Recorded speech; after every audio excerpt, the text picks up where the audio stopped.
Actually, speaking about Blades, he's going to be coming to the game on August 8th, so make sure not to miss that one. Marvel's sharpest hero, baby. We're looking sharp on the bands to begin with here. Let's see where we are going to be starting our adventure. Oh, well, there goes the Mantis.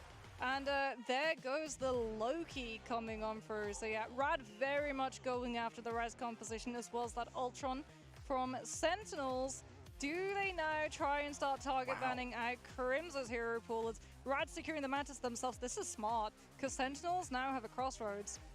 Do they go Ultron or do they go Adam? There's two compositions this Mantis could potentially embolden, and that means two potential bans that they have to burn. All right, Loki going to be the first protect here for Sentinels, allowing for a huge amount of throughput. We haven't seen a huge amount of Loki so far between the teams we've casted, but of course it did show up yesterday. Cloak and Dagger going to be banned away as well. And Lunar Snow. Oh boy, Rad are doing their patented, absolutely decimator roll. Well, Sentinels, how well can we run Rocket Raccoon at this rate? Adam Warlock is indeed removed from the side of Rad. Ultron is still up in the air, quite literally, if Rad have anything to say about it.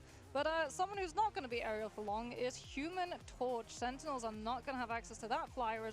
Ooh, Rad get one-sided Luna and one-sided Mantis. That is a lot of good angle control.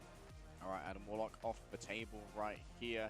Invisible Woman, not going to be able to get quite as much value without those team-ups of things like the Human Torch. Jean Grey might be banned away now. Cal certainly has inspired just what the Jean Grey can do. Marvel Rivals' newest hero for about, I don't know, 30 more hours. I wonder too the fact that Sentinels are going for this Invis Woman save.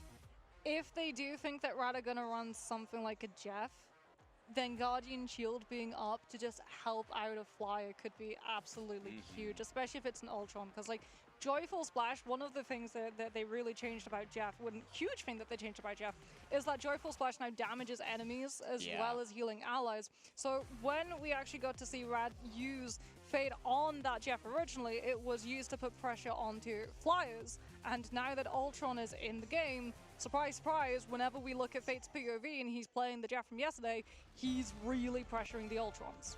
Okay, North America versus EMEA. Once more we head into the ring that has echoed with the cries of anguish as long as esports has been a thing, Mox. Here we are on Hydra Base. Oh, I see a Jeff.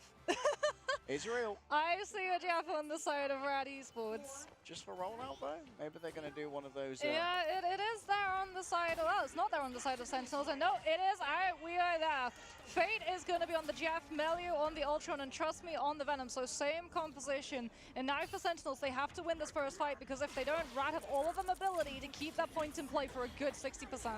My goodness, it's such an annoying comp. Everyone is basically so able to escape from any of this. Next is going to be picking up the Psylocke here. Fully mutant damage line coming through from Sentinels. Going to be a little bit of damage. Ultimately picked up by Rajaro here. I believe his brothers in the crowd brought themselves all the way here to Guangzhou to make sure they could cheer on their brother. Apparently they're the biggest fan, and I'm inclined to believe them. Trust me, already using the cellular corrosion to start sieging this backline, and Nectar falls first. Oh, Melio's almost got a Rage of Ultron too to cement Rad's take of this first point. Like you said, Nectar already down means that the Flyers don't have that Psylocke to pressure them, and they can get a little bit more aggressive, especially since Aramori's already down. And this is just Rad cleaning up house now. Oh, a little bit of a choke there from Naga, and Crimzo's quick to punish with the iron volleys. They're amazing just on the exit here. Going to try and grab some sparks. A lot of damage coming through from Rajaro. Sentinel Strike at range is going to be able to keep that one going for a while longer. Fate actually dropped off a couple of bubbles at the spawn to allow for quicker respawns for those who walk back. Yeah, Fate also used those bubbles to try and get Rad a little bit of a safer disengage, but now we get to see the point finds. Great force physics comes on through from Karova, nabbing, trust me, before he can restabilize with his team, but Rad is still holding on to this point for a little bit longer. They have not yet given it up all the way until just now, 25%, and they've got the ultimates to be able to open up this fight with that Rage of Ultron, forcing Sentinel's hand. Yeah, maybe Karova will have to be the one to answer that, or Crimzo can do the same. Oh, uh-oh. Well, Crimzo can do the same, but let's talk about how Meteor M stacks up against Rage of Ultron. It can fill up that meter real fast and burst the big magnetic meter ball, and maybe that would be him mummaying his last meal. True, that spaghetti can end up all on the ground, but it can also buy your team the space to just disengage all the way back to point, as we do have to talk about the fact that, unfortunately, because of all of the strategist targeted bans, Sentinels have ended up on the Invis Woman, and one of the things about Invis Boundary is that it is static. So you have to have the golden rule of thumb. Part of that strategist ultimate, at least some part of it, has to be on the objective. You can't have it forced before you're holding on to the space that you actually need to control on domination. And you can force them out of it by using It's Jeff. Yes, this is true. If everybody is playing inside that Invis boundary, it is just a big old target for It's Jeff. As it used to be Namor, actually. Honor Proteus used to be the go-to counter. And then, obviously, as well, Last Stand from good old Wolverine. Great way to flush them out. And, of course, the false mirror from Last Stand. Just removing players from that static emplacement is super easy.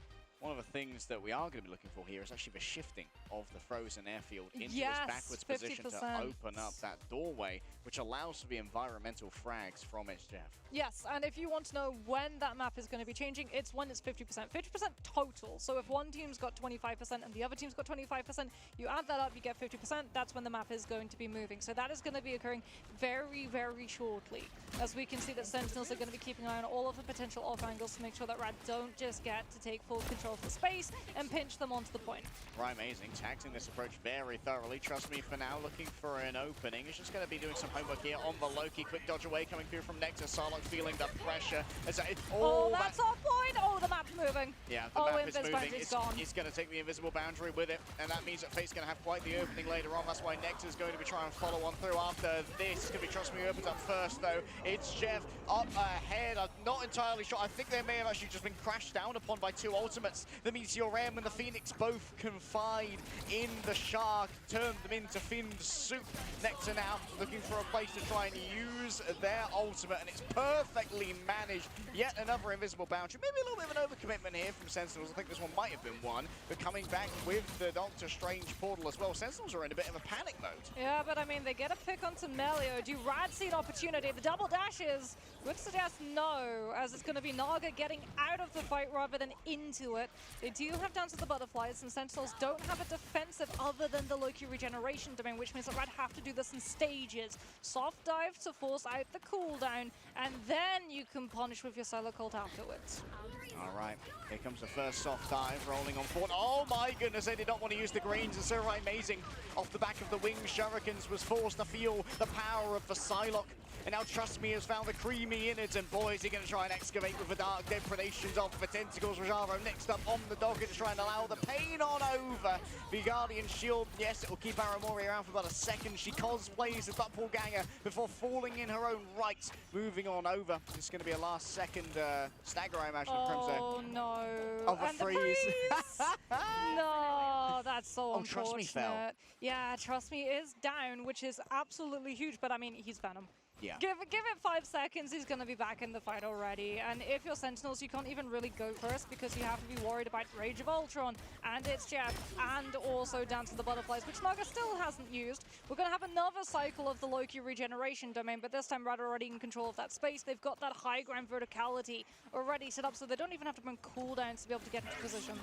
Fate in a good position right now. Very aggressive play coming forward already. Up comes the invisible boundary once again. Doesn't really have that much purchase on the point. Melio knows exactly where they want to play inside that, and so just sends in the speculation of it all. And that's going to be Melio falling elsewhere. Rymazing has been so accurate so far on this. Great dodge coming through, and the turnaround from Rymazing.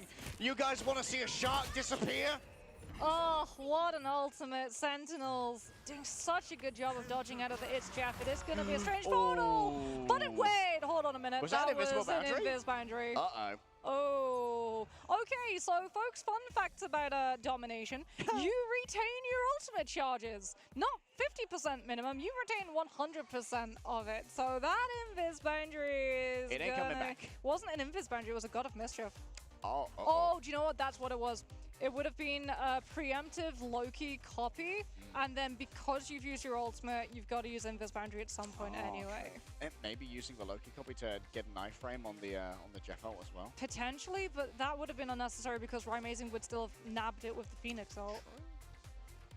I mean, it could just have been Sentinels the prospect of Strange Portal, seeing as well so many teams falling because of Strange Portal recontests, Yeah. you just want to make sure that you cross your T's and you dot your I's. But it is unfortunate that they're not going to have access to it in this fight, especially because, I mean, Rad have Dance of the Butterflies and Feast of the Abyss, so even if Sentinels players stack up to absorb all of the pressure from the Psylocke dashes, they're just going to be feeding themselves to the Venom ult. Okay, change up here. Fate no longer on the Jeff. Instead, over on the Cloak and Dagger. Maybe a Terror Cape to try and turn this one around. Level 1 Crook has already been forced to use their own ultimate. And that's going to be the fate of both worlds decided right here and now inside the greens of Veloki. It's just so easy. But this has forced Aramori onto the other side of a portal, so she will not be present for a majority of this fight. This might allow for a free first cap. Yeah, Sentinels don't really have any dive component other than the Psylocke, who could have maybe gone to contest that. So like you said, Rad will be able to pick it up immediately. Trust me, he's going to be dropping from the pillar on high with that Feast of the Abyss all the way into the backline. He's gone. And Rad is still trying to force out the regeneration domain from this Loki. Yeah, really want to break Aramori's spirit right here first and foremost. She's got an Iron Will. Eventually, it's forced to use it there. Nectar doesn't get the attention. Fate takes him down with a light force. Dagger moving on forward. It's Trust Me all over Crimzo. Big freeze comes on through. Rajara used the Carbon Crush just to dodge away and then wraps back around with the Sonic Seduction. And it's the feminine wiles of Rajaro that are able to set this one up for Trust Me. The Feast of the Abyss finally finds the flavor packet that the British has been lacking. And now the Invisible Boundary is so far away from where the fight needs to be. It's a full disengage coming through from Rad. Put in that corner. Crimzo grabs two. Unbelievable value off the back of that one. And a second Invisible Boundary is drawn up in favor of Sentinels. Still Rad have a Vanguard here to try and keep this one contested. Symbiotic Resilience means there's plenty of health for Trust Me, but it's easy to carve through for a Psylocke. So you could criticize and say it's a lot of ults from the side of Sentinels, but it's smart because Rad needs space for this composition to be able to work with. And Sentinels will be able to deal with the dive now in increments rather than having to have it free angles that is now controlled against them. Immediately Sentinels too, pressuring Rad before they can stabilize and take those angles, develop them for the Psylocke. And that's a little bit of a late Eternal Bond, which Sentinels don't even need to counteract early because they've already found the picks onto two players from Rad. Yeah, two players already down. Level 1 Crook seems to be the primary target here for the Phoenix, waiting for the Eternal Bond to go away, but a quick trip to the Dark Force dimension keeps most of Rad safe. The question is, where are the reinforcements? Trust Me, he's finally turned on up here, has a Feast of the Abyss ready to go, but the sparks, they're building, and the damage might prove too much. Rad finally have all they need to roll on forward now, and it's going to be a Soul Resurgence kicking over that additional movement speed. Disengagement not really on the cards. You can't get away from the Sonic Katana. Thousand-folded steel cuts through the Sentinels as Rad will retake the point. Yeah, Rad just heralds Sentinels into those small spaces. Dance of the Butterflies and Feast of the Abyss all burn so they can find that flip. Now, once again, they can utilize those angles. They can set up these pinches. We can already see Naga and Trust Me on two different angles, which is now up to Nectar to be able to scout out. They saw the Psylocke on the left. Do they know where the Venom's coming from, though? Venom has been a little bit monodirectional so far. Actually coming into a brand new point, but you know, when you're playing inside this area, it's a lot more vertically difficult, and it's a lot more difficult without your Psylocke as well. Great opening pick coming through from Crimzo, has to raise up the metallic curtain to stop themselves from getting mind controlled. Finally gets grabbed on up, but he's inside of this. Hello, that's a lot of charge, but it doesn't go anywhere. Crimzo forced to throw it away, otherwise they'd have that meatball break on down. A quick copy given over, and that's an Eternal Bond shared out towards Sentinels. They finally got the strategist ultimate they were so desperately looking for. And boy, Nectar's clean with it. This guy's mechanics are sharp. Oh, Mario's not going to have the Rage of Ultron to open up this next fight. A late pick on to Trust Me too means that Sentinels are going to have even more time to be able to scout out where this dive is going to be initially set up, get Rymazing and Nectar into positions. I mean, Techie might even just open up with an aggressive Sonic Seduction before Rad are ready to be able to play off of any opening that's provided. But Fate's going to have to hold the Eternal Bond for the CC immunity to dodge it out of the charm and keep his team up. Right, amazing. Catching a little bit of damage here, but look at all of this incoming healing from Aramori on the Loki. Nectar forced to move elsewhere with the dance of the butterflies. Eternal Bond really hasn't got that much purchase so far. Techie looking for a victim to try and grab on in here. Tripped to the Dark Force Dimension from Fate, and now we're going to be able to free heal from above, waiting for those purples to go away. Oh my goodness, Crook has been traded for Techie here. That's a lot of healing that's going to be missing. Naga's down as well. Aramori claims that one. A happy birthday present was wrapped by death itself, and Aramori's getting plenty of pocket through from Kurobe here. It's a flip in favor of Rad, and that starts overtime ticking on down. Nectar's got to try and clutch out here, but doesn't really have the HP to do it. Returning now with the strange portal and bending the dimensions in order to try and find favor for Sentinels. It's going to be Rajaro moving on forward, gets the Carbon Crush exactly when it's needed, is potentially going to convert here onto Techie, but Aramori has been able to move on forward here, brings up their own invisible boundary. Soul Resurgence thereafter is going to be channeled by Crook. It's extra damage, and extra damage is delivered well by Melio. The Rage of Ultron is declared, but he's under so much pressure. Sentinels, they're nowhere near the point. Rad forced them away, and we go 1-1. Oh, wow. 1-1. We're going all the way. On Hell's Heaven, what a force. They just have so many ultimates. They zone off that point entirely. You have two players looking at Melio with the Rage of Ultron, one of which being that Psylocke. You'd already burned your defensives as well. I mean, really good job as well from level 1 Crook. Coming on through from Rad, they tried to get the sedation onto Aramori when she went for the copy onto the Invis, so that they would be able to catch the Loki, having to go through 2 frames of animation, 1 for the Castle God of Mischief, 2 for the copy of the Invisible Boundary throw up, which would have meant that Dance of the Butterflies could have been absolutely huge from Naga, but it doesn't come through, and then they just hold on to the Psylocke ultimate, wait for the Invis Boundaries to be done, and then come on through, forcing Sentinels to spread away from the point entirely, as we get to go all the way to Super Soldier Factory. And this is where we get to see Nectar off of the Psylocke and onto the Wolverine, because we've got an environmental drop-off potential that Rad are going to have to deal with. Yeah, Nectar's a nasty customer on the Wolverine, especially with that Phoenix Force team-up to give over both the additional damage and the lifesteal. Yeah, Primal Flame is not one to sniff at. Crimso too onto that group, with Rad not being there on the Wolverine currently. But where Rad are is on the high ground right now. They have so much angle control. Sentinels just boxed into one small space. They've got so many places they have to look. Feast of the Abyss ready to go. The question is, who's on the menu? Already asleep, going the way of Crimso. A lot of damage done by Trust Me. There's going to be taking plenty of damage in their own right, but Feral Leap is exactly what was needed. And what the Doctor ordered was absolute adamantium dominance here. Nectar hides away behind the vat of Super Soldier Serum.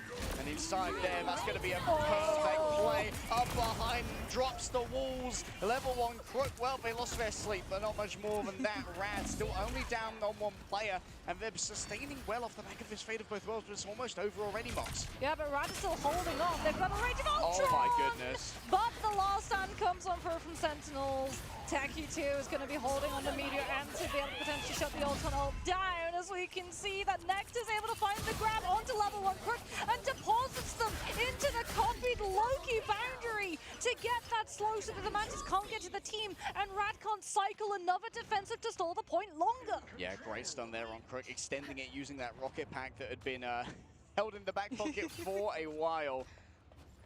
Techie's still holding on as well to this Meteor, and they might just use it for the CC immunity to dodge out of Rajaro's Psionic Seduction, as they don't really have anything else that can pressure out that Emma, and Rad have the means to open up this fight aggressively. The question is, do they have the space? The Sentinels flood the choke and just take everything away. All right, Naga swap over now onto the Wolverine. Ryan Mason's already fallen on down. That one's courtesy of Melio. Melio gets grabbed out of midair by Nectar. They're trying to pull him in even deeper, but it's Captain America to the rescue. Liberty says they can do this all day, and Techie doesn't get too much off the back of the Meteor Ram. It's a forced disengagement here from Sentinel. Victor over the point to Rad again. Yeah, I mean, Soul Resurgence. Sentinels didn't have any defense to go match with. Now they've got the Invis Boundary. Can Kurova throw it up in time? But no! They already lose Aramori, and now Rad are up 1 defensive. All right, in attempt to try and keep everyone safe here. That's going to be a good Carbon Crush to stop Nectar from farming up after that ultimate that was laid down by Crimso. Moving forward, Rad, they smell the blood in the water, and now they've kidnapped someone away. It was Techie who left was left deposed. Right, Amazing lands down on top of them, but now it's going to be spawning in the midst of all the danger. Nectar sees the opening, and Nectar strikes true. A last stand, a last hope, a last dream, and it's still real in the eyes of Sentinels. Rad are still in control. Trixie still grabs one. A freedom charge to keep everybody topped on up with the additional HP, but they're running on borrowed time, they're running on borrowed health, and they're running on borrowed space. Doctor Strange comes up with a portal. On your left, Rad say, and instantly they find the regroup. Invis Boundary comes on through from Aramori, allowing Sentinels a window of opportunity, because this is the last fight. They need to out-sustain their opponents, but that's easy said to done when Rad have triple strategists and Sentinels are running out of ultimates. Kurova has to use a second Invis Boundary, but it's off the point, and Rad have the better sustain. There's no help for Kurova. Crimso falls as well. No one's there to touch. They can't get around the pillar in time. And Rad steal it out from under Sentinels. Again and again, they prioritize the objective, and Sentinels can't keep their feet on it. And again, they pressure the Invis. Every single time that Invisible Boundary comes out, if Rad have anything to say about it, it's off of the objective, or as much of it off as it possibly can be. They love just pushing into the space that Sentinels should have for their own, and when they have things like the Captain America, the Mantis, they're all able to do that because they have so much support in terms of the pocket. They've got an Ultron drone, so if everyone's just grouped up in one small room, that AoE is reaching everybody. Likewise, they've got the Luna Snowflake with the Idol Aura, so one person's receiving all of that healing, as long as you're seeing a Vanguard and just chunking everyone fully healed. Deja vu. Yeah. Another 5 mapper? Would we be so lucky? It definitely feels like it, because like both of these two teams, you can see they understand each other's strengths. Yeah, the fact that the read Rad is good. Yeah, Rad went immediately for the Frodo Frescom. They were like, you don't get this. We're not even letting you have any opportunity of a Mantis composition. We're taking that out right from the rip. And I think like now we have to see Sentinels adapt to the loss of that. Yeah, like adapting to that loss, like mourning the loss of Res Comp is going to have to be gotten over very quickly here for Sentinels, and XL's going to have to dive into an be like, oh, what's my set play for this one? And also, protecting that Mantis from Rad is interesting because it forces the Adam ban from the other side, which really can limit options. Like maybe you can ban the Ultron, but then they can pivot into true Res Comp, which is unideal. Yeah, and it was really unfortunate too. They gotta start saving some of these strategists. I think like that's another thing which Rad are trying to sort of direct them into. If you start saving strategists so that you don't get stuck on Invis Woman as your strategist lineup, again, because they got the Loki. Yeah.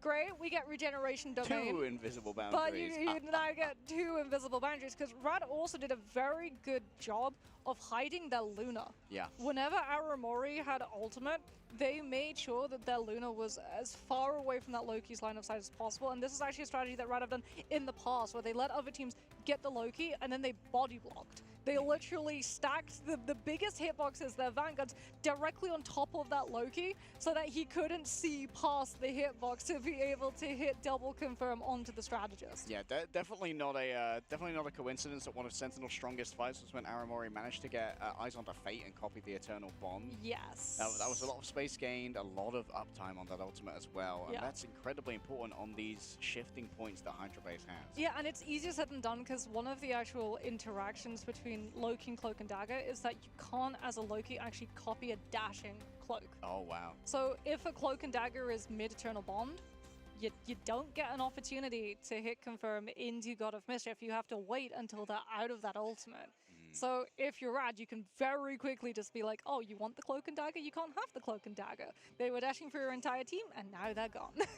Interesting that we saw Fates forced off the Jeff, though. Yes. That was going to be maybe a centerpiece of domination in particular for Rad, but the pressure that came in towards the back, Nectar in particular, was being absolutely lethal towards that Jeff. His wide hitbox and how a lot of it is head, it does mean that a good Psylocke can absolutely decimate you. Yeah, and we didn't really get to see him take as much space as possible, because Sentinel, something else that they did a very, very good job of, I think Frozen Airfield showed this the best, was that they were just clearing the angles. Yes. Like, we got to see just Nectar and Rymazing every single time there was downtime and they were in control of that point, One of them would be up on left side where we have train carriage rotation. The other one would be all the way up on the high ground of that point, just scouting to see whether or not there would be a Psylocke up there, a Venom up there, a Jeff up there. And it meant that that setup staging of the dive got entirely dismantled. Yeah, there was always like some poke, there was always some tax to be paid on the commute. And that's one of the things we brought up about like Enzo's Venom at the end of Krakoa when they were going up against Envy in the previous game. Like the homework that's being done by some of these American teams is really paying dividends against the dive, but when you're playing something like a Wolverine, when you're playing something like a Groot, you don't have as much access to those high grounds. Like you're playing a very slow Groot Magneto, you can't do your homework, you're very much a monolith. Well, let's have a look at these statistics coming on through. 32,749 healing done for him. I mean, when your second strategist is a Mantis and an Ultron, the Lunar is obviously going to be doing the lion's share. And Sentinels had a lot of strategist healing too, coming out from their end. Kuriboh 37,000 and also Aramori 30,000 too. But there was a lot of pressure on the backline just for dealing with all of the incoming damages and angles that Rad were controlling. Because if you were just trying to scout out where exactly a Venom and Psylocke are going to be coming from, surprise, surprise, your strategists are definitely going to have their head in the pivot rather than just being able to look forward and focus down the target. Trustman's putting out an impressive amount of damage on the Captain America / Venom. Yes. Keeping up with Techie, who was playing, I believe, Magneto and Emma, is not to be sniffed at. Yeah, and it's actually Rajaro who's going to be coming on through with that MVP. Also, I love this. Healing received 32,520. Guang Guang. That Emma Frost was huge because when we talk about dive, right, there's a couple of ways that you can deal with dive. You can either deal with the things that dive your backline, where you bait your backline and then you play just full CC, the way that we saw Enzo just get absolutely shredded every single time. But one of the things that you can also do is that you can wait for that dive to hit your team, and then you can run forward onto the backline of the dive's team. And the way that you prevent that is you have a buffer. That's why we're not really seeing full dive compositions in Marvel Rivals, because strategists don't have the ability to dive with them at the moment. That's why Jeff is as good as he is, right, in compositions like this, because he can go with the team, and he's not isolated and vulnerable and easy to run onto. So, for Rad, it's really paramount that they have something like an Emma Frost or a Doctor Strange or a Magneto to act as that divider, so that Sentinels don't just hear, okay, there's a Venom and a Psylocke and an Ultron all on our backline, let's just run onto their backline instead. All right, as we look at the highlights here from Hell's Heaven, this is one of the greatest plays by Nectar, just for extended control onto Crook to deny the usage of Assault Resurgence. And Ryan Mason here, unfortunately, kind of helped themselves hostage in the finish. Like, okay, most of my team are gone. I guess I'm doomed. You can tell that Sentinels, like, they have a read of stall. They have a read of stall strats, because they were like, yeah, they're going to use Soul Resurgence so they can just lengthen out that fight, get another ultimate, get more point percentage, force us to have to use more if it goes off. So they were just like, let's just get a Mantis. And it was a very, very good long play. The fact that they actually utilized the rocket jump pack for the Mantis rather than trying to nab out a Vanguard early on so you could clean house was very, very smart. Some mid-air fire as well while they were floating. Make sure that the Mantis was super low by the time they hit the ground, didn't have the time to use the Soul Resurgence. Yeah, and we've seen, like, Wolverine, very, very strong at taking Vanguards down, but when your damage is health pool percentage based, Vanguards have a lot of HP. Strategist, very squishy. So getting that pick onto the Mantis off of just one grab, especially because they actually made sure to deposit the Mantis into the Invis boundary, so you got that slow too. Like, they were planning to make sure that, like, the Mantis, if you didn't go down within the first millisecond of the Wolverine nab, you went down very shortly afterwards. Yeah, because Soul Resurgence has that burst deal attached to it as well, so it can be a little bit difficult to convert on. If you got the Mantis, you can throw down the sedation at her feet as well. And honestly, I wonder if we're going to continue seeing this Mantis protect as like it's for Sophie's choice, right? Yeah, I mean it's really strong. I think when you have like limited bans, it forces the enemy team, because Mantis enables many compositions. Yes. She's kind of like Luna in that way, right? Where if Luna is on the field, there are a lot of compositions that you have to worry about. You have to worry about, like, okay, well, that Luna is going to be able to empower things like the Star-Lord and the Panther, the Wolverine, and obviously the Psylocke as well. Spider-Man. Right? Right, guys? Sure. Okay, buddy, let's get you to bed. Spider-Man, like, they have enough mobility. Okay, I'm gonna say this right now to every single Spider-Man player. You have higher mobility than Magic and Black Panther and Psylocke and any other person who relies on mobility to get themselves out of rough situations. Just save your strategist some gray hairs and swing to a health pack. So no Flake?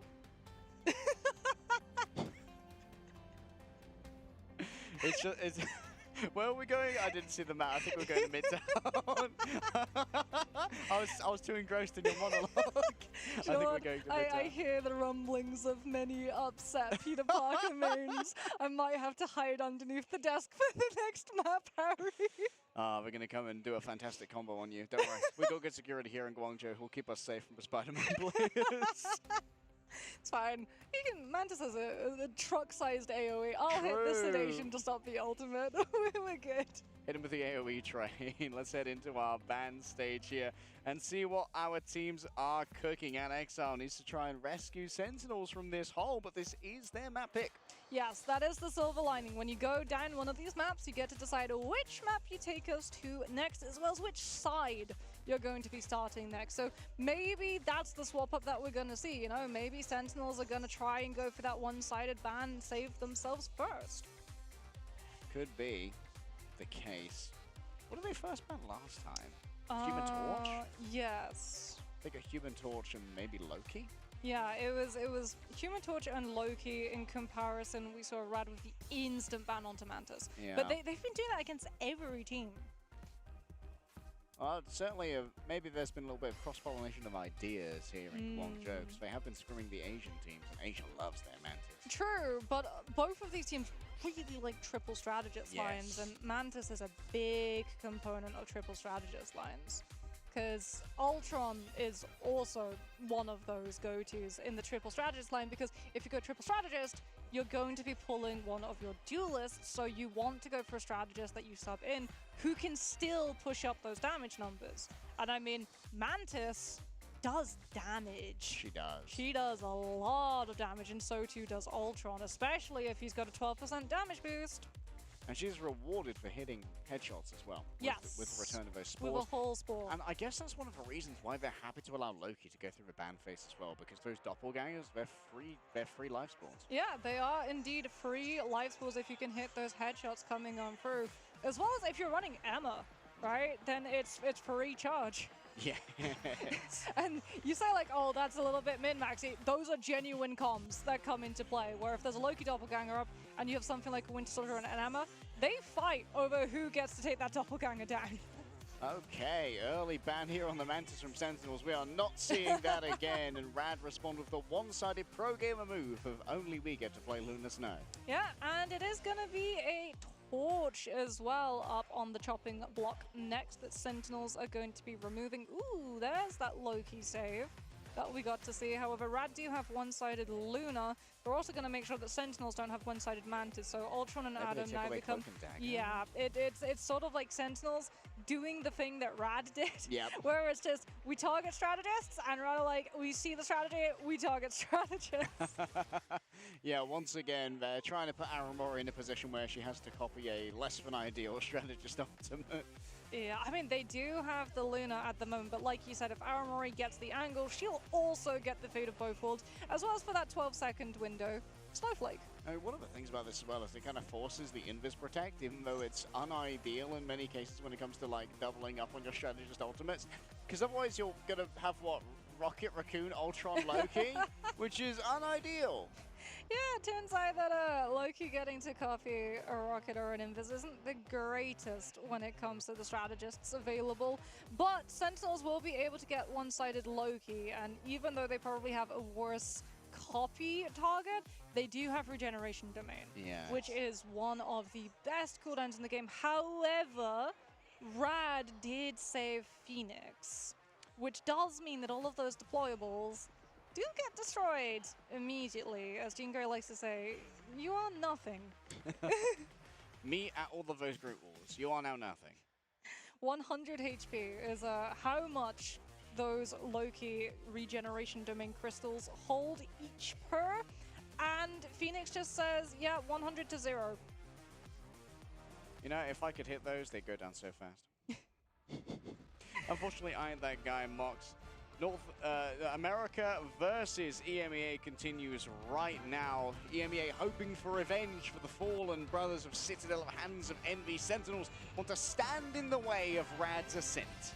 Well, it is Midtown, and Midtown tends to be the home grounds of the spawn hold. Strange has not been target banned out, nor has something like the Penny Parker, so we could potentially see a spawn triple Vanguard strategy coming on through from the side of Sentinels, who are going to be on the defense, as it looks like it's going to actually be Nectar on the Hella to try and just snipe some of these players from Rad in anticipation of that Phoenix. All right, Techie for now, holding strong on the back line. We're not seeing one of those weird Penny Parker holes at the beginning here. I feel like they're too easy to break now with the Yeah, Squirrel Girl and the Moon Knight strategy. And speaking solved. about broken, Melio just got shredded in half. Techie going to be a little bit more lucky on the disengagement. Does force out for regeneration domain, which means it isn't available for Crimzo. Techie ate up all of those resources, and it's easy to carve through for Naga and Fate thereafter. Well, the Hell Tendrils were short-lived as a team-up, as Nectar's life on Hella was also short, therefore it falls to him to swap over to the Doctor Strange to portal everyone back on the side of Sentinels. Crimson's actually even going to go over to the Fing so that they just have that Yancy Street Charge and the Earthbound debuff that it applies to stop some of the movements coming through from this Wolverine. Going to make things a little bit more complicated for Naga here, as of course, not going to be able to be taken away by the Feral Leap. Penalties just get the stun in place here. Rajaro not being very greedy when it comes to their usage of the bubble. Oh, frozen in place there. Nice play there from Fate. Next already fallen down. Invisible Boundary's been drawn on up to stop Ramis from being able to deliver too much off the back of the Rage of Ultron. And now a fully raged up Naga is looking for some victims. Multiple players are going to be dragged in by the mind control. The feminine wiles of Emma cannot be resisted by Sentinels, and they find themselves scuppered on their portal recontest. Oh, they're leaving the Doppelganger for the Amateur to keep up charge. That or the Wolverine, as Naga is going to be coming on through with the last stand. Sentinels do have ultimates, but do they try? No, yeah, it's just going to be a setup. Maybe? No, they're trying. The Magneto Nectar tries to move forward, but it's not enough. Aramori even actually committed regeneration domain to give that Magneto a little bit of safe passage, as Naga is definitely something to worry about. Invis Boundaries up, the Sentinels might be out of it. Oh, Korova slain as they were laying on their back by Wolverine. Clobbering time is used. Forces out even more here from Rad. As it's all in from both teams. The battle for momentum is going to be hard fought and hard won by one of these teams. Techie, one of the last remaining, but Rad, with their investment, get another clean sweep through. Okay, Sentinels have the better ultimate economy, but Rad start the fight getting to move on forward. And now they can pressure Sentinels into potentially losing a player. Nectar goes incredibly close. You know what fights fire? Fire. And apparently Melio's heat was almost too hot for Nectar to handle. Double flames coming forth from Sentinels here, heating up with both the Human Torch and the Phoenix. And Amazing has their ultimate available. We've seen it do great things before. Nectar demands some attention on the off angle, and that's going to be easily dealt with here by Melio. Invisible Boundary good to go from Crook as well. But could be one shot here through via the Phoenix, and that's why there's so much pressure coming on through into the air towards the back inside of the Invisible Boundary. An attempt to try and wait this one out here, and they aren't able to burn through it in time, but the healing's going to be good. Regeneration domains has already been used as well. Techie falls through the cracks. Crook's been taken out on the other side. Rashavo so accurate with these metallic volleys. They just carve through Sentinels, but Amazing on the off angle is able to do so much. Yeah, Fate got picked. Even through the Invis Boundary coming out from level 1, Crook, Sentinels are able to target focus the Lunar out, and Rad just don't have the sustain. Not when that convoy is so close to Sentinels respawn. They have the numbers advantage with the regroup. And they're going to have the Supernova too to be able to keep up with Rad.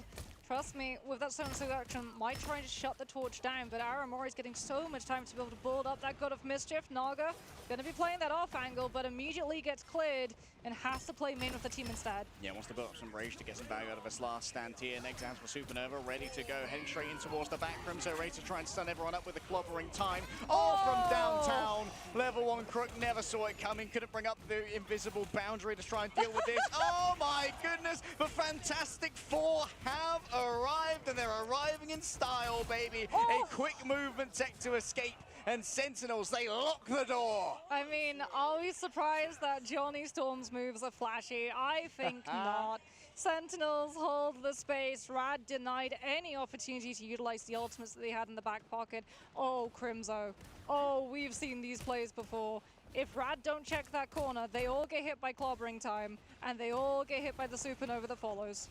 Easy headshots for the Phoenix as well. Nice, good scout there from Naga. Season was like, all right, fine, I'll give it up for a moment. Aramori first pick there by Melio. Unbelievable value straight off the gate from the Phoenix, and now getting super aggressive on the back of this inside of the invisible boundary. There's plenty of damage outside of the invisible boundary. Invisible with a second one. Oh, they're all in onto that back line. A fantastic fall becomes a fantastic fail. Only Crimzo remains now, but how long can his health pool last for when he's just building up the charge here? For trust me, this might well be a surrendered point for the side of Sentinels as Rad move to third. Well, it's the swap from the Wolverines. Fantastic Four apparently don't beat the Dangerous Duo. That was a last stand into Meteor M follow-up.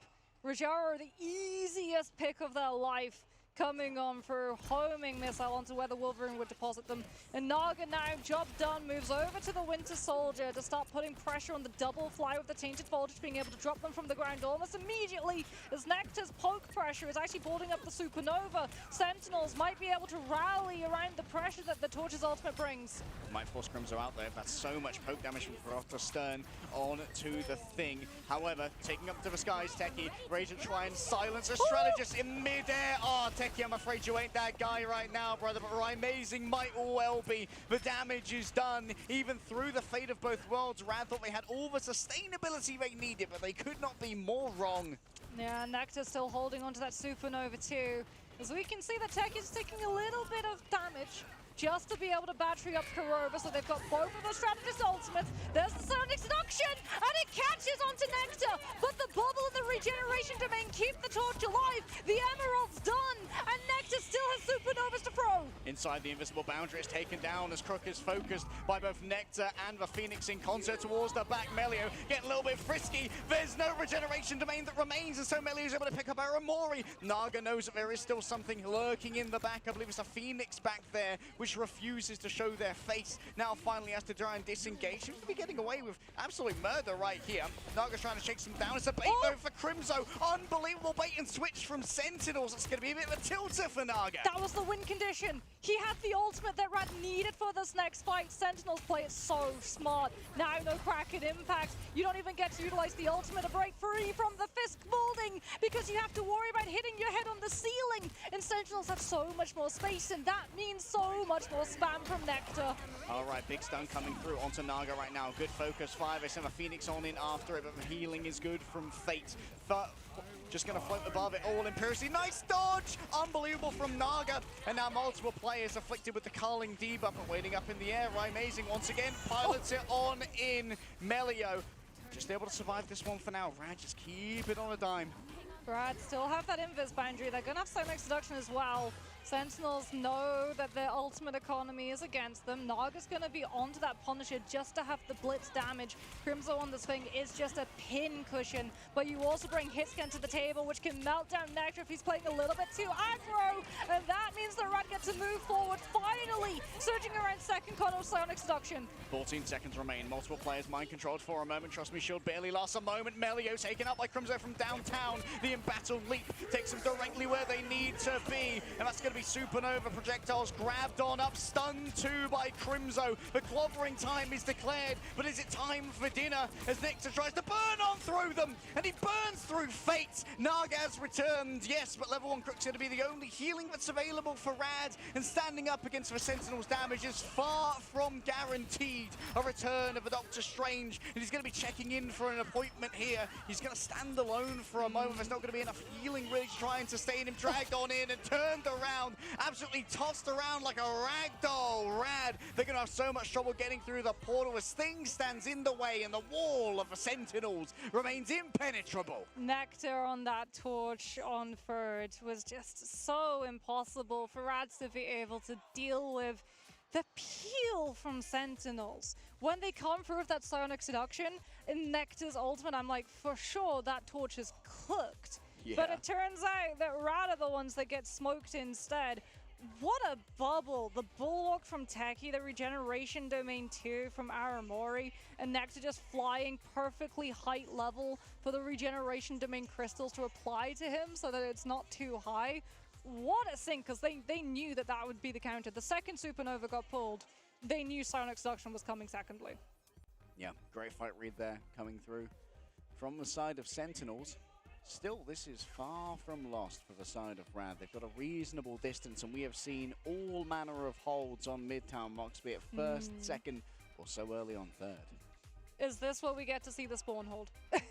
Might Is be. this where we see the spawn hold? You know that Rymazing loves that Moon Knight. We do know that Rymazing does love that Moon Knight, and I mean, Crim's has already been playing the Groot too, so I feel like if you're Rad, you're wanting to stay clear away from it, because you do run the risk, if you go for the spawn hold, of being stuck in a bad composition for 2 other fights on first. Not something you really want to play with here. Crimso's going to roll out on the Groot just in case. Does he stick with it? Is the question. I mean, you've got good synergy with both your Phoenix and your Torch, but no, it's going to be the thing that comes on through. So damage reduction too, just to give Sentinels that extra little bit of confidence to be able to move forward into this ball stage of the fight. He's going to be good at shutting down, trust me, but it's going to be catching a lot of poke from the Phoenix Psylocke duo. Survivability might be an issue, but you can also say that it's going to charge up those strategist ultimates before you even know it. Melio, a little bit of a fumble there, unable to convert onto Nectar. Oh, it is the Groot. So he gave the damage reduction, then swaps off to the Groot to try and find wall isolations onto Rad, whose players are being split handily by Sentinels, having 2 flyers, which means that they have multiple lane controls on both the left and right, and now main because of the Groot pushing the brawl. Melio's half back here as well. Nectar continuously peppering them and just has essentially unlimited healing from his Guardian Shield that can't be dealt with easily by Melio. Melio's stuck. Oh, this is like a hostage situation. Hold up, you're not. Never mind. I'm not stuck in here with you. Nobody puts Melio in a corner. And yeah, that is Psylocke getting out. Scot-free for that one, especially because we have Idol Aura from Fate. And you know what? Fate's gonna get a better bargain. Right, Amazing falls too. All right, Melio still working round the back. Techie tries to press on forward. That's going to be the Phoenix ult coming on up almost directly on top of the Magneto. Metallic Bulwark managed to block out most of the damage. Trust me, still delivers a Sentinel strike to the heart when it's needed to finish this one off for Rad. And despite giving up some space, they hold strong. Dance of the Butterflies can be used in tandem with Psionic Seduction to just silence Aramori's ability to save the team, but those regeneration domains, you have to worry about them. Nectar too is going to be able to scout out. Trust me, they know that Freedom Charge is going to be up for that Captain America. They do not want another sustain ultimate to let Rad live them longer. All right, preemptive copy here with the God of Mischief coming through from Aramori to make sure that it cannot be shut down. That forces out the invisible boundary. Trust me, just disengages. Waits for this one to finish. Might well be down to the second invisible boundary, but Kurova's still a little bit shy of this one. Ready to go forth with the Dance of the Butterflies, waiting for the rest of Rad to move on forward. Forced to disengage, here it comes. The Dance of the Butterflies, so many players stacked on up. They democratize the damage, but Melio still manages to strike at the heart when it's needed. Unbelievable focus fire coming through from Rad and send it down to 130. Yeah, perfect timing too. Melio commits the ultimate as Kurova gets invisible boundary, and one of the first to fall is the Invis Woman. Sentinels, though, will have really good ultimates coming into this next fight. That Strangling Prison and Supernova can punch damage through both the Invis Boundary and that Luna Dance of Fatal Foe Folds, regardless of which strategist decides to commit their ult. Nectar has learned to respect Melio in a small room. We will not be taking that adventure again.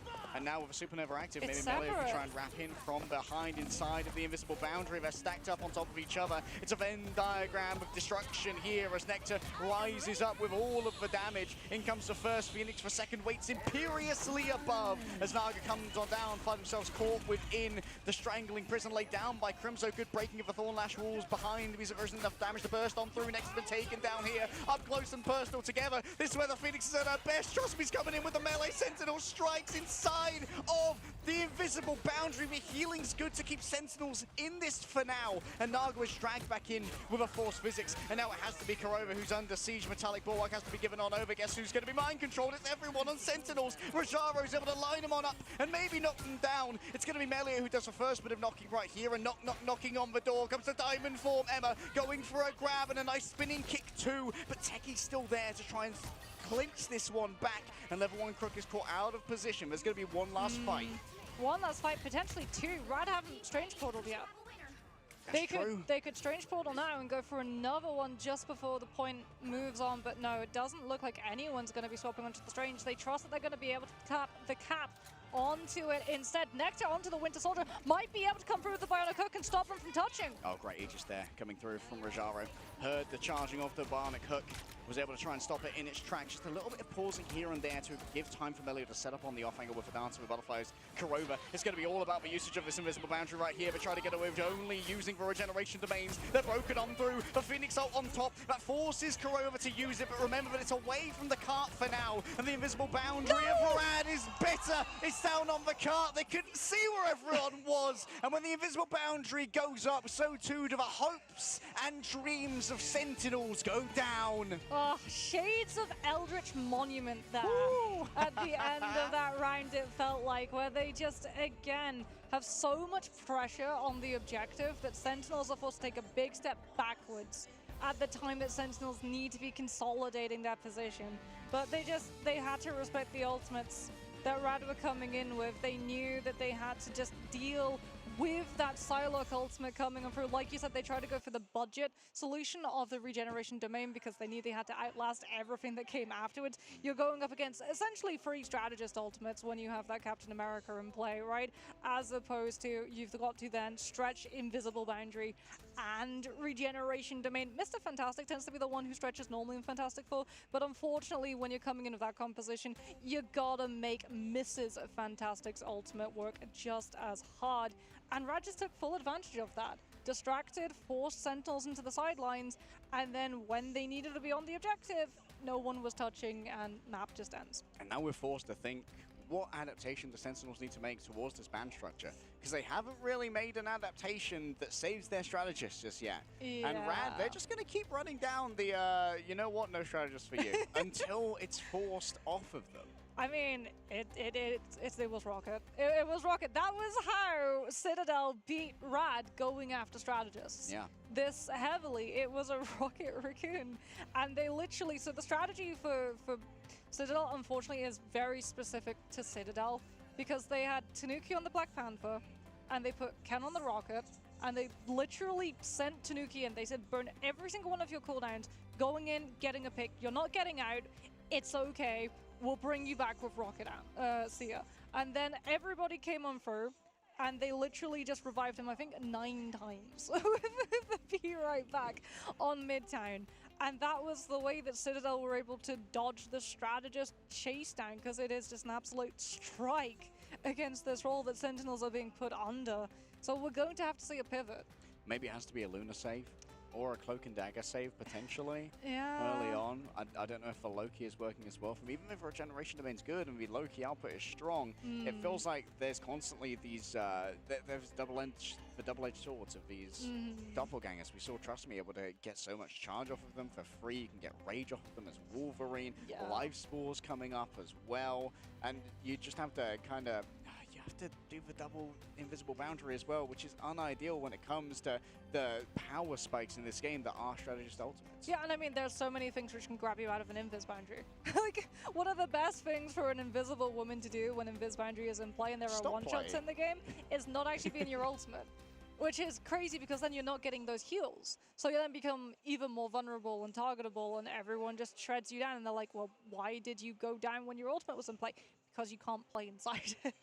It's really unfortunate. One of the things that is the reason why Invisible Woman's ultimate is not as good in comparison to some of the other strategists is that just her base kit is incredibly strong. Force Physics is one of the best cooldowns in the game. I think in terms of strategist kit, it's definitely up there with Regeneration Domain and also Idle Aura. For the Lunar Snow, Force Physics being able to just grab people in rather than push them back so that your team can set up a CC chain is huge, but we're not really getting to see those plays. I think if they really try to like play into the CC chain where you have Force Physics grabs in, then you group walls and you find an isolation, or you run, you know, the torch potentially to just pyro prison someone when they're stuck in that space too. Phoenix right click. Yeah, Phoenix right click and you all set up all of those players to hit at the same time. It would have found more value, but the thing was that Rad was so good at pulling attention into all of these different pockets of fights that no one from Sentinels really felt like they were able to fight off of each other. All right, let's have a quick look at our stats here. Nectar definitely standing apart from the remainder of the team here with 11 final hits, but on the other side, Melio. Looks like we've got a little bit of a tighter cluster. Fate coming away with 7 final hits as Luna is not to be sniffed at either. Yeah, I mean, trust me as well, being able to block 41,000 damage on the Captain America. So that Rad can literally just choose wherever they want to fight. Even when sometimes they were going in, taking fights against and losing those 1v1s, it was still stalling time. So that when they wanted to go for the full regroup, and they could regroup much faster with the Captain America and the Silo coming into play, then they could always fight on objective where they wanted to. Oh, the deja vu continues, Monks. Hopefully it's not a full repeat. Come on, the NBA. Come on. True.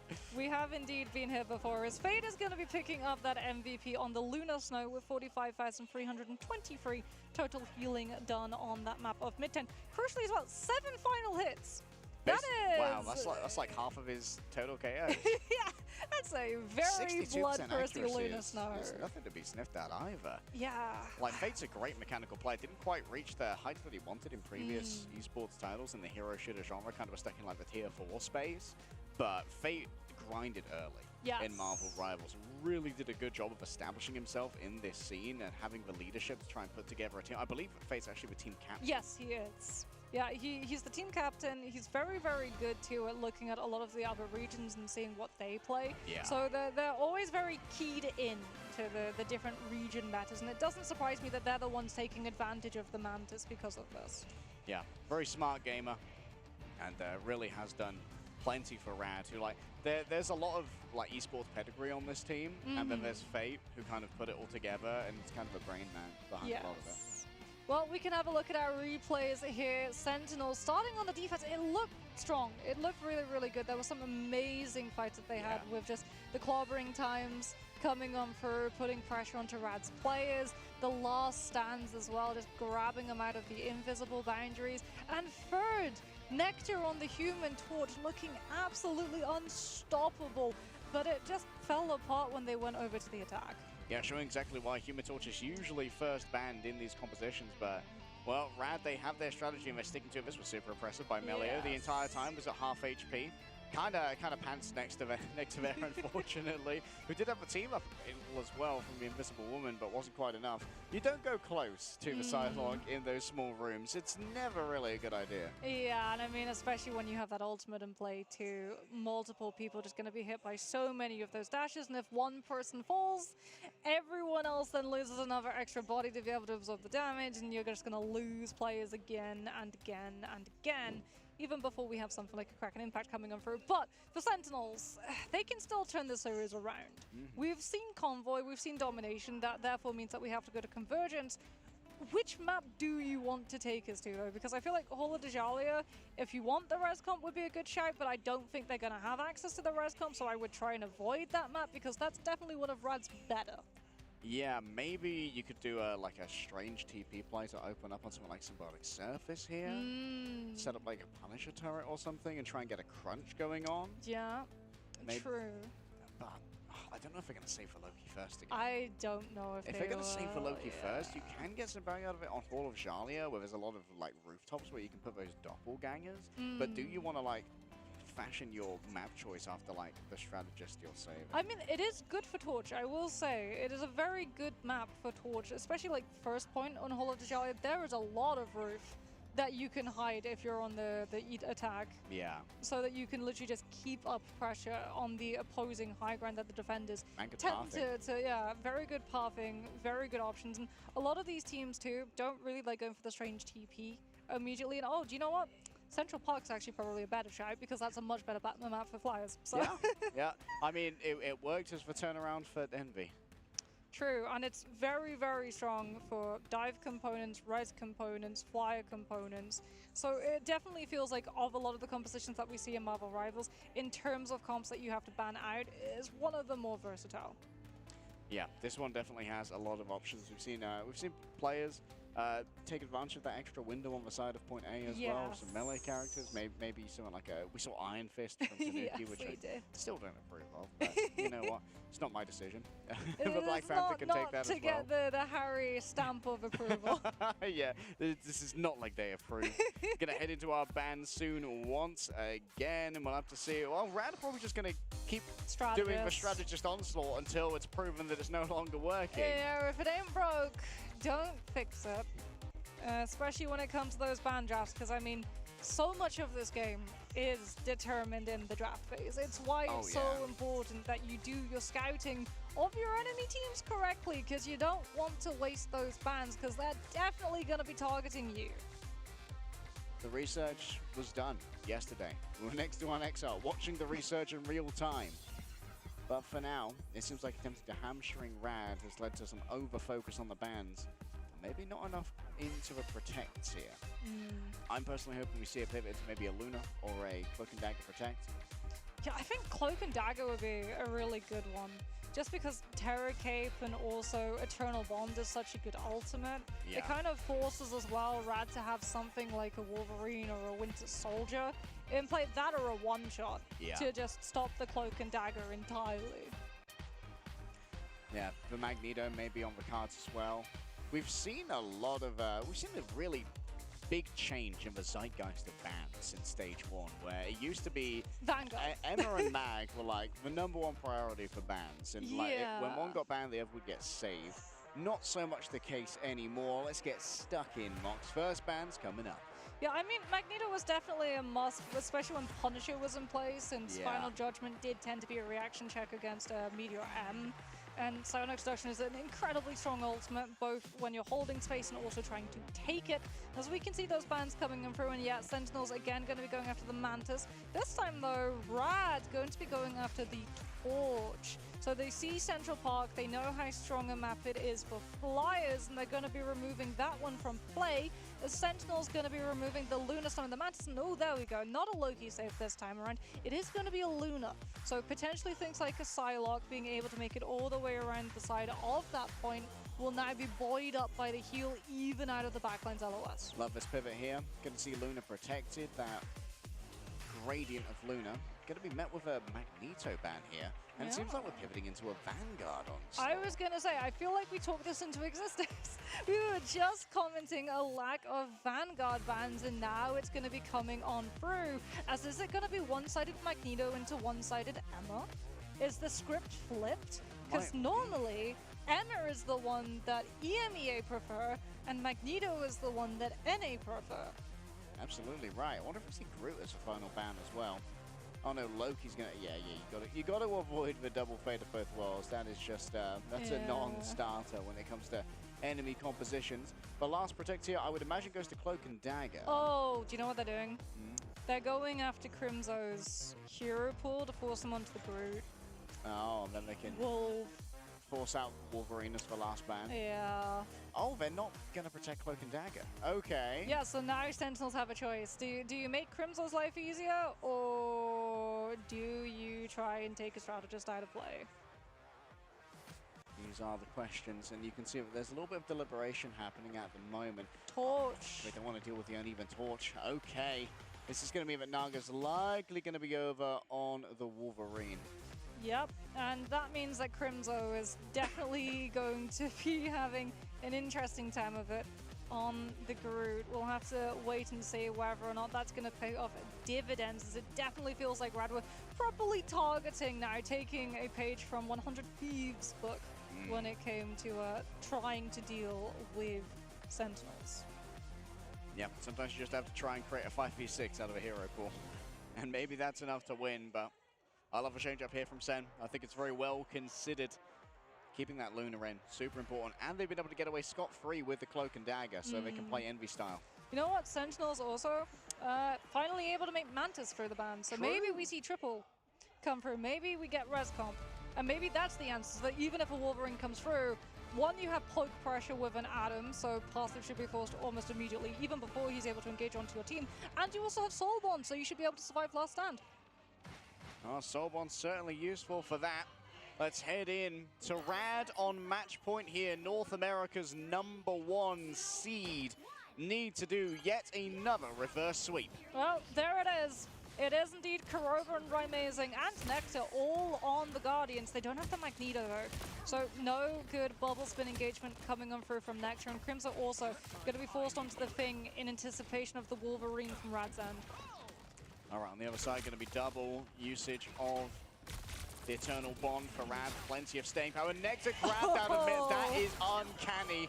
Unbelievable play there from Naga. And instantly going to be shot on down here by the Ancestry Charge, shutting down all of his movement abilities. Nectar has to res themselves using that Cocoon Revival given over by the Adam. Soon to be gone. They're caught in the corner. This is where the Phoenix is just going to be able to do so much damage. And Crook's pumping it into magic missiles from the hideous staff of Asgard. Manages to rack on through. Crimson's going to be the next to fall. Rymazing's able to res themselves as well off the back of the Cocoon Revival. But Kurova can't stick around for too long either. The Resurrection doesn't get too much, as Trust Me finds the final hits. And we're halfway already to a capture. Techie's gonna try. They've got him on the Doctor Strange. We might have a portal recontest. They're through. Nectar's already down. The Strangling Prison manages to catch on to the Vanguards, and they managed to find Kurova too. Oh, it's just that Shrimple right now, and it's just krill everywhere. As Rad gather first with such intent. They still have 4 ultimates. Yeah, they've got so 5. many ults. There's no one-shots on the side of Sentinels too. Kurova is going to be close to a Karmic Revival fight, but you're not quite there yet. So you're still waiting too for some of your players who came a little bit later, which means Rad get all of the estate to move up and take this high ground, which then puts Nectar into reach of the Wolverine, and it deposits them right next to Trust Me on that Groot. Generational Wolverine gameplay right now being shown by Naga, and still has the last stand in the back. Has already opened up with it. Forces out the burst heal from Rymazing. Heads in towards the back. Still gets himself a stun. Clobbering time, I believe, stuns 5 there. Huge from Crimzo. But Rad up all the staying power they need thanks to the Eternal Bond. Now it's Melee moving on forward. Guess what? It's Fate with a triple. Oh my goodness. The Dark Force claims them. Introduced to the Dark Dimension, and Fate is quite the welcoming host. Sentinels will have an invisible boundary, but they're just off of the res comp. They've seen that it's not going to be able to work. Rymazing's going to be swapping now onto the Phoenix next to the Psylocke. You've got to try and put all of your hopes on holding this off of a really slow heal per second. And Rad have the Eternal Bond to shut invisible boundary down. If it can even come on through, there it is. But Naga just keeps the rage going. And that Terror Kit means the Sentinels get 0 heals per second. All right, invisible boundary is already over here. Naga continues to cleave through again and again, caught in place by the Strangling Prison. Naga now with only a little bit of HP remaining. It's the last chance saloon coming through from a Psylocke, and it's going to be a dodge aside right there from the Phoenix, allowing for everyone else to tank the incoming damage. A turnaround onto Rymazing. Trust Me, still here trying to battle it on out, and they're going to be sustained here on the side of the defense thanks to the fate of both worlds. Channeled by Kurova. Sentinels hold strong finally. Yeah, good damage amp as well from Kurova, just turning it as Techie's able to find the Carbon Crush into kick onto Rad's players. Fate's onto the Jeff. Okay. We're going for, okay, no, Speed Bubble out to get everyone from spawn a little bit faster. They know that they have an opening right now. Sentinels invested a lot of ultimates in the last fight. They've only got Psionic Seduction. So they're going to go for a map flip to force Techie into having to utilize Psionic Seduction, which Rad can just live through with the God of Mischief coming out immediately. All right, Eternal Bond ready to go at a moment's notice already. That's going to be a Sonic Seduction. Techie taken down, was a little bit too far forward. The Spore Bomb from Trust Me. Oh, and it's frag after frag being delivered here. And guess what? Level 1 Crook has learned from Fate that aggression, sometimes the best way to be the Cloak and Dagger. So far away from the objective are Sentinels. Even if they had surviving members, they wouldn't be able to contest this. 4 minutes for last. What a map flip from Rad, just forcing Sentinel's hand. They had to keep their armor on objective, otherwise Rad would have got it to second for free. And that meant that Techie was, like you said, a little bit too far forward, within reach of not just the Loki's copied Eternal Bond, but the actual Cloak and Dagger's Terror Cape too. So that Sonic Seduction is up for a matter of seconds, as Rad now have snowball potential. Last stand in place. Sentinels have to know that the Wolverine ultimate is a danger, and they need to clear that top left. Needs to be be cleared. Rajara right now is demanding attention, rolling on forward, staying in the air. Melia ready to drop down with the Phoenix as everything is taken away in mid-air, and then Naga delivers the final blow to Amazing and Aramori, and the rest is simple, elementary cleanup for the side of Rad. Sentinels are wiped from the board, and they'll get one last chance. One last chance, potentially. If they win this fight, they can start coming back into this map. Question is, do they have the opportunity? Trust me's coming back on the cap to come through a little bit faster. Level 1 Crook just getting a little bit of poke to have the God of Mischief. We've got a fastball special on the field. Connect to find a home run. Nectar takes to the skies, manages to get the Feral Leap exactly when it's needed. No disengage available thanks to the anti-street charge. Nectar has to move away right now. Has the last stand ready to go with the Terror Cape combined. The damage is too much to bear. And while Rad may have had momentum on their side, Sentinels had pure force of will on theirs. Rad just throw themselves off of the map to get a little bit faster of a regroup and also prevent Sentinels from staggering them for 30 seconds. Last stand can be combined with Psionic Seduction, but Sentinels would burn their entire ultimate economy if so. Naga is going to go over to the Winter Soldier, the Bionic Hook, to be able to keep check on both the Phoenix and the Wolverine, as well as just punch through Crimzo with all of the damages from the Rotterstone. And Techie is already down! Oh, shades of a final fight of second once again. Bionic Hook charged up for a moment. A quick visit to the Dark Force Dimension. Melio has the Phoenix ready to go, and a couple of fully marked players. The prep work is being done for the moment, but at the moment it's all about the pressure going elsewhere. Catching someone out, but goes too far. Gets caught up by Nectar and Crimzo, who melee forth in concert. The Eternal Bond is now the last note for Sentinels to sustain themselves. The hook! He finds the hook! He doesn't manage to find it though. Aramori is able to keep herself in the Eternal Bond. What a grab! What a cancel! An attempt to turn it around, but Ryan Mason gets it done in his own right. Fate and Naga both fall, and Sentinels, they have finally found their rhythm. They found their tempo. I don't know if they were rushing or if they were dragging, but right now they are standing firm. Techie isn't going to overextend this time around, just pushes forward to keep up some of this charge, as well as give Crimzo an opening to get close for the Yancy Street charge to get out. He's got the clobbering time. Level 1 Crook gets hit by it, even through the God of Mischief. They're able to find the copy onto the Cloak and Dagger though, and Rad get the red carpet rolled out. Eternal Bond is safe as we see another clobbering time. Melio comes in from above using the Phoenix Strike, unable to find any final hits. However, Rajaro taken off the side by Nectar. Great usage there of the Feral Leap to make sure that there's no recovery available for that Magneto. Fate's gonna have the actual Eternal Bond. Nectar getting into position to nab someone. They know that Rad, when they run out of time, they lose the luxury of clearing the angles. Trust me on the Captain America is gonna divert the attention. Sentinels having to deal with the Captain America, frees up the rest of the team to walk forward. All right, Trust Me continues to take all of this attention, including Nectar's. Do not want to be grabbed off of the side again. You can see Rajaro is so afraid of that. Will it happen again is the question. Seems like Fate uses the Eternal Bond to save everybody here. An attempt at a one-shot Naga taken down by Aramori's Eternal Bond. And that means no Kraken impact is going to be available. A last chance saloon for Rad. It seemed like they had it in the bag. But Sentinels, they have found it within them to hold strong. And they have found it within them to scare Rad off the point. A 4-minute hold. Nectar swapping to the Wolverine. Woo. Being able to come on through with those environmentals. The convoy stopped as well in such an awkward position where it's literally just right on that ramp and you have to walk past. So much drop-off potential when Sentinels can just kick you, can wolf nab you.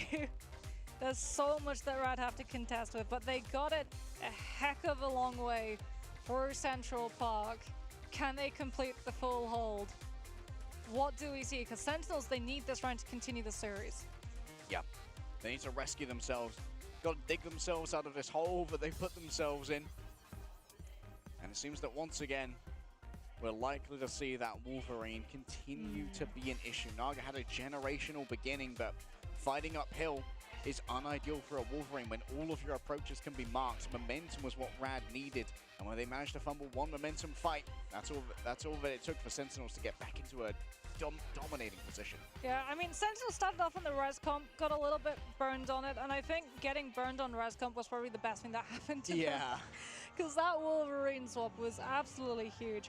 Do we see them try to go for something? Now that they're on the attack, they could go for a strange teleport with Penny Mines, but I think they're going to hold off on it just in case they start losing players on the actual brawl fight of the point itself, and they want that strange portal to be able to call in the recontests. As we can see, Rad gonna have access to that one too, as Fate is on the Jeff. He's all the way behind them, right on their spawn doors. They haven't cleared out any of these dive components. He's gonna be hitting in an entirely unexpected position. Okay, big crunch coming through, but level 1 Crook, what were you doing to be in a position where the Emma could find you so early? Nectar's just been waiting. Nectar was feasting, but Trusty was feasting even more. The Feast of the Abyss. It's an all-you-can-eat buffet, and well, Rad, they're digging in. That is 2 picks with Joyful Splash from Fate's side. By the way, Jeff strats, they never fail to put a smile on my face. Look at the positioning too, right now. They're all the way up on the rooftop. They're gonna wait for Sentinels to walk past. Have they cleared the Jeff? Do they know that he's that? I don't think they do. I don't know.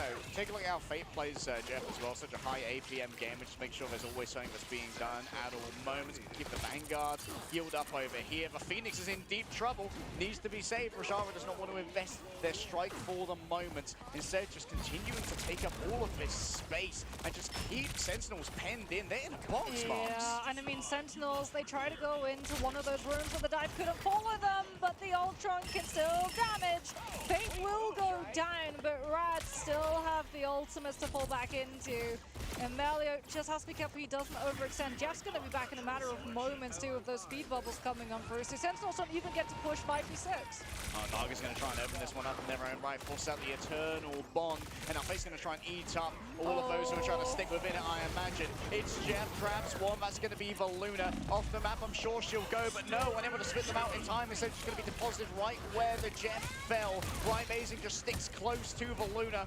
The safety given over means that it's easy for Right Amazing to chill out and chill max. Strange Portal's gonna come back though. Fate's on the Doctor Strange. Rad aren't giving up this one, especially with level 1 Crook on that Loki. You've got Regeneration Domain to keep everybody alive through it. But no!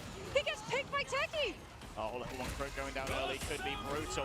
And you can see the clobbering time is available to begin with. Rajara has already fallen on down. The fastball special good to go. Get after that Ultron! And indeed they will. What an impact from Nectar combined with Crimzo. Oh, Coach Crimzo setting up everyone else for success. A Feast of the Abyss in the back for all the reward for the pain that was given is even more delivered by Adamantium Claws, sliced and diced into tenderloin steaks of Clintar. Nectar is an absolute menace, a monster that needs to be dealt with. Still, Sentinels have not managed to capture anything here, but they have at least continued to grab these frags all in onto level 1 Crook yet again.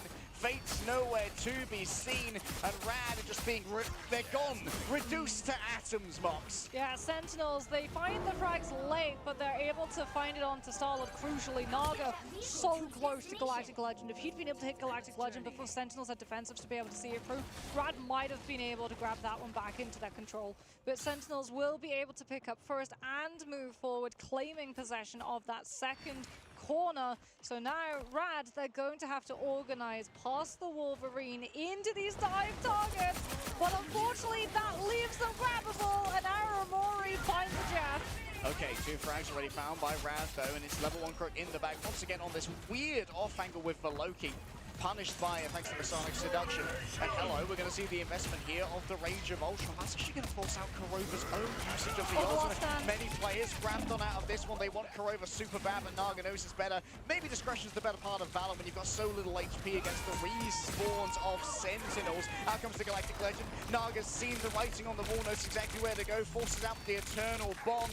And now for Rad, it's a disengagement game. And oh, that's scary, Mox. Oh, Naga's trying not to get staggered. Right, Amazing's chasing, looking for any potential pick. Rad are going to howl. Nectar.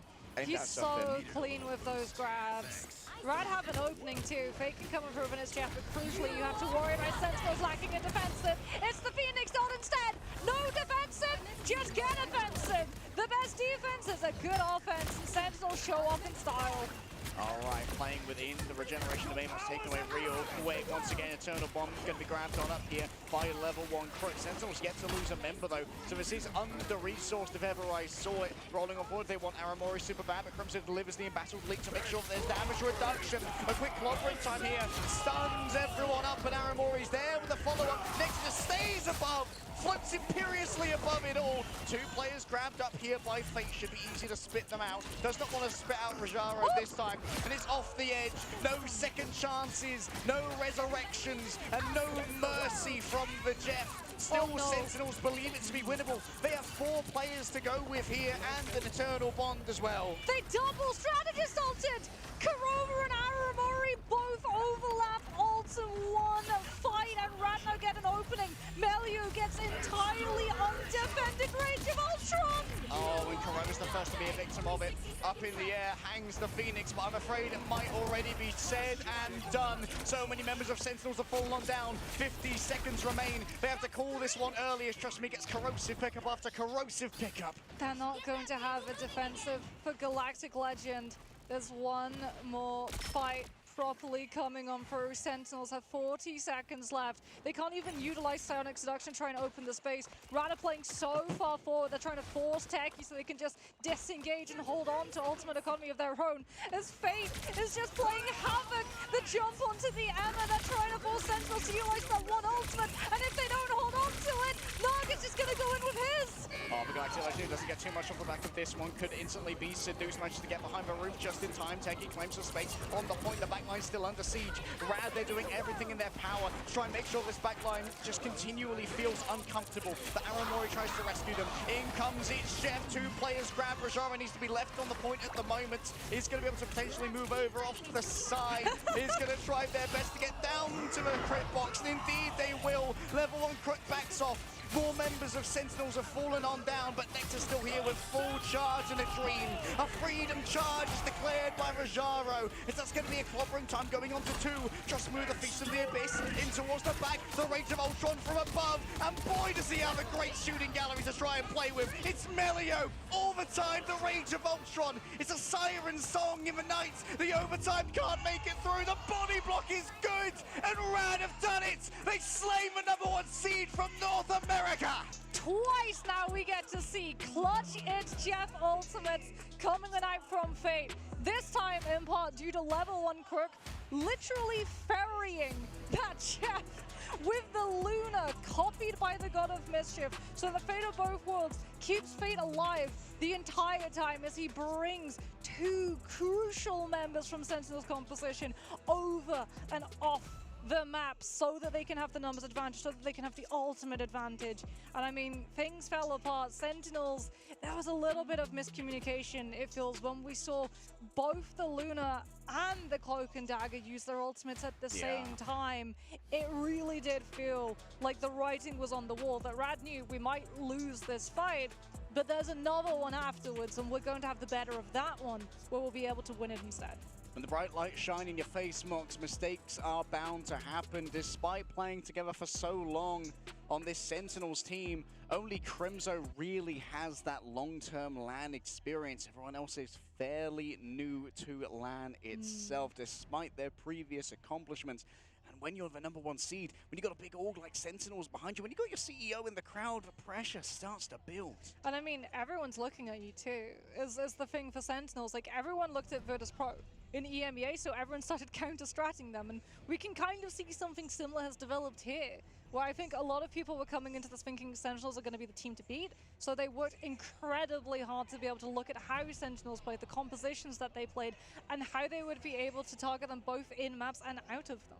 Yeah, still Sentinels run isn't over. We are in double elimination, so it's the lower bracket for them alongside Citadel, but a moment to celebrate Rad right here. What a performance. Coming out second from our play-ins after getting pretty thoroughly trounced by Envy. I mean, it could have gone either way. The whole of Jolly was bloody close. But Rad, they really look like themselves today. Their strategies have really come into their own. I mean, Fate on that, Jeff. I wish we could listen to comms on Central Park, just when Fate's behind their spawn. Yeah. It's like, hey guys, I've got eyes on you. just go I'm harassing. I'm harassing. Like it's insane, and they punished as well. Sentinels are known for holding their ultimates. Yeah. Like they're very good at holding their strategist ultimates, not having them forced. And it feels like Rad banked on that. Because a lot of the time when they knew that Sentinels would be holding onto an ultimate, like Sonic Seduction, right, in one of those later fights where we're on second and it's like, okay, they're going to be trying to force out that Sonic Seduction. If Sonic Seduction comes on third, they're going to disengage.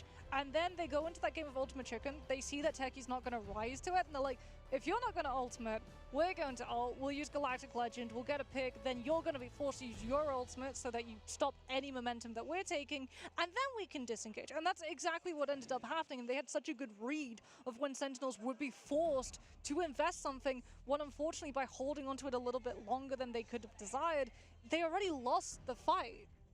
Yeah, you know what? To continue shouting out Fate, no teammates spit off the map today. Don't have to hear Miller go, no, Fate, spit me out, no, not there, Fate, no! Yeah, it is very, I find it so ironic that Adam Warlock, like one of the most canonically mobile characters in the comics, it's probably one of the least mobile in the game, but they had to find a way to keep him balanced somehow. Yeah, he's just having a good jog around, he's getting his steps in, you know?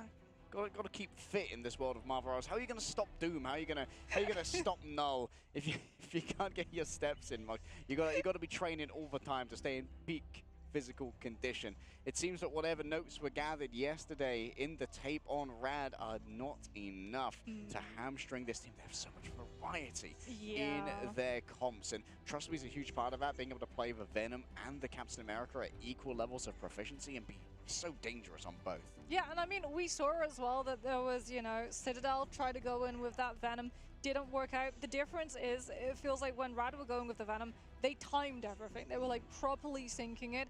And also, it was never Venom goes first, it was always Jeff goes first. It's just a funny little guy in your backline playing from a really annoying angle for you to have to deal with. And he takes, oh my goodness, can we see it? We do get it. We get 15,000 damage coming up from Fate basically 16,000. He's 47 short. And 27,000 healing. 12 final hits? Yeah. Bro. That's disgusting. It is incredibly funny that his primary is called Joyful Splash, because I think Sentinels were anything but after that map. I wonder how far it's going to go before we see a Jeff ban come Sadly out showered. as well. I mean, some teams might want to ban Jeff. I know Reject hate playing against him. Yeah.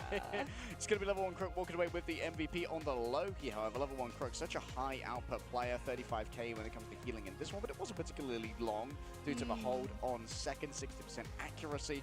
And you know what? Helping out in a lot of these KOs as well. 41 assists. Yes, very strong Loki player, very strong Mantis player. And I think that's something else. Like, you talked about it, right?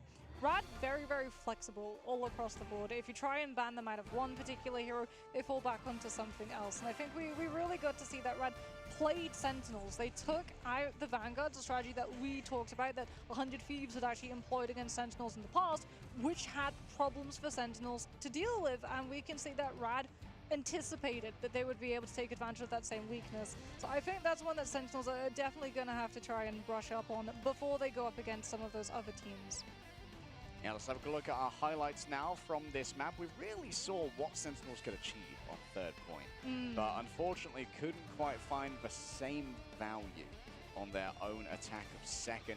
But it took them so long to break through like a very tilty spawn hold, because like the Jeff is such a distractionary feature in the backline as well, and it can also force someone to like try and overextend to try and fight with Jeff. You're like, yeah, I can take Jeff in a duel. Yeah, but what you don't know is that there's like a Captain America and there's a Venom who will wait like, yeah, bring him in.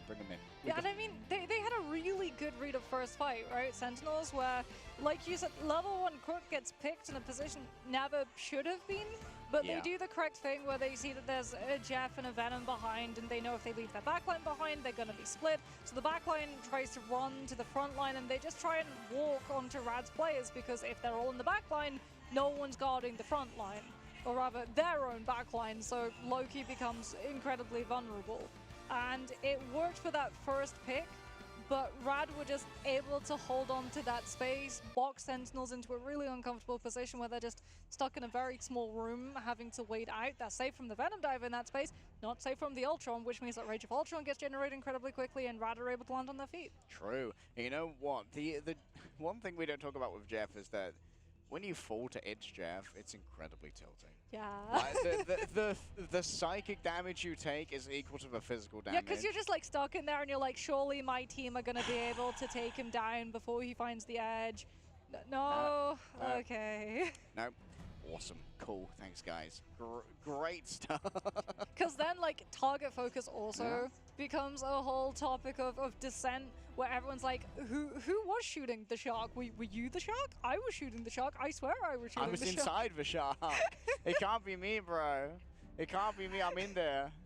Yeah, we might need to get an X-ray on some of the contents of Jeff's stomach. Did you know that canonically he's actually eaten the Infinity Gauntlet? Really? Yes. I wonder what flavor it is. Umami. Yeah, there's actually a version of Jeff where he got into the collector's collection, and he had a whole bunch of wonderful goodies, one of which being the Infinity Gauntlet. So Jeff has nom nom nom. So he eventually had some Infinity intestines, you know? maybe that was what was missing in Infinity War. If they'd had Jeff the Land Shark to just... What you don't want to see is what comes after that meal. We might discuss that on stream. True. But now we have to talk about the fact that it's one apiece. NA has won, EMEA has won. Yes, but NA still have one team yet to show themselves. 100 Thieves are going to be going up, I believe, against Rejects? OUG. Oh, yes, OUG. Yeah, they're going to be going up against the hometown heroes of Over Ultra Gaming. So there's definitely going to be a crowd here that wants OUG to win, and a lot of people in the Twitch chat, from what I've seen previously, who want 100 Thieves to dominate. Yeah, I mean, we're probably going to be seeing a very similar ban strategy as well coming up against OUG. They love res comp, they also love Human Torch comps, so... Likely Johnny is going to be yet again sent packing in terms of those draft systems coming on out. But if you're Sentinels, I think you've got some really good like tape to go back and watch. They had some, like you said, amazing fight coordinations. There were also moments where the coordination was a little bit...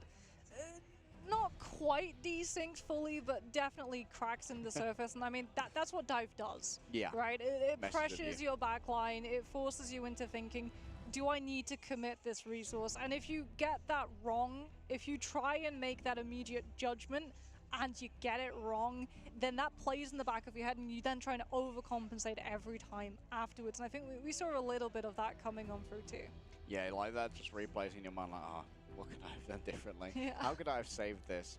Honestly, I want to give Melio his flowers as well. Yes. Moving over onto the Ultron occasionally, like, I think that Melio got a lot out of the Encephalo Ray, really proving himself to be quite lethal on the Ultron. And the Phoenix too. Yeah. He took to the Phoenix like a duck to water, fittingly enough, or I guess a bird to flames. Because like if you've seen the animation cancels that you can do on Phoenix, Melio was like one of the first people who really found out the depths of play that you could go to onto the Phoenix, how quickly you could build up those ultimates and that spark generation, and he just looks insane on the character. And he's always been a very sought after duelist. Whenever we have roster mania in EMEA, one of the names I always hear floating around that a lot of teams want to be able to pick up is Melio. Yeah. So it really is no surprise that he was the standout today. It feels like Melio's finally found a home. He was a mercenary for a while. I think he was on Fnatic for a while. Hovered around with some of the OG guys. Yes. But eventually Melio found a home on what was Team 1, Luminosity before that. Yes. And now Rad, this team has really been through a lot together. They've always got on second place. No matter who they're up against, whether it's Burbapad or Virtus Pro, they've always managed to be the second best team. But here in Guangzhou, the biggest LAN yet, the biggest cup yet, the biggest prize yet for Marvel Rivals Esports, they could have a chance at first. I mean, biggest likes as well. True. I've been flashbanged. Yeah, we both have been flashbanged. We love our stage, though. Yeah. We love our stage. We love our set. We are so incredibly happy and grateful to NetEase for putting on this wonderful production and having us and also all of the teams over here, because getting to see all of the different regions immediately interact so that we can finally once and for all say, this is the best meta. Like, especially with Rivals being as diverse as it is and flexible in terms of everyone everything's viable. It's great to see. All right, let's head down to the stage for an interview we got ready with, I believe, level 1 Crook.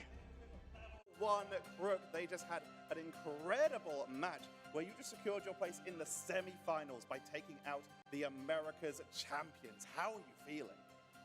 I'm feeling happy, and it was a 3-0, but I think it should have been cleaner by us. Nevertheless, I'm just stoked, and I'm still happy we're in this run.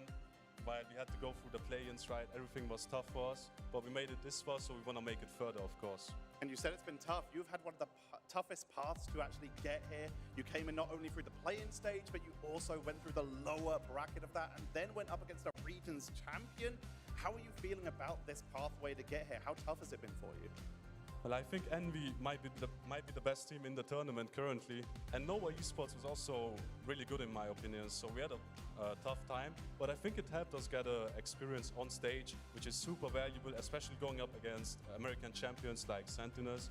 This was their first time, so maybe they had nerves, maybe the weather wasn't right in the environment. So who knows? But it's really good that we went through all this. So we've seen a lot of teams focusing on strategists in particular against you, and that's really a feature of this advanced pick and ban system. How are you feeling about it? How much do you feel it has affected your games? Well, I believe the Jeff is really a card we can always whip out on any team. We did it in the last map because it was a very good pick, right? Venom Jeff into a Loki Luna. It's just very nice to play. And that forces them to ban Mantis most of the time, and then we have much more leeway for our tanks. We can go any tank we want basically, and that's a really great advantage to have.